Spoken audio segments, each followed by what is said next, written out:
Welcome, in front of me is Dell Latitude 5400, and in this video I will show you how to put applications on full screen on this laptop.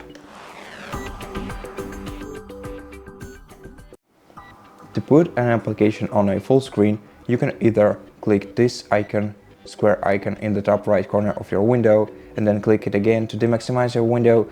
Alternatively, you can double click the top bar of your window and then double click it again to maximize it. And the last option of how you can put your application on a full screen is by grabbing the top bar of your window and dragging it to the top of your screen. Then release your window and you will put it on a full screen.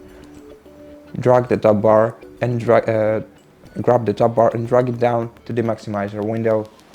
And that's it. Thank you for watching this video. If you liked it, consider subscribing to our channel, leave us a like and a comment below, and I'll see you in the next one.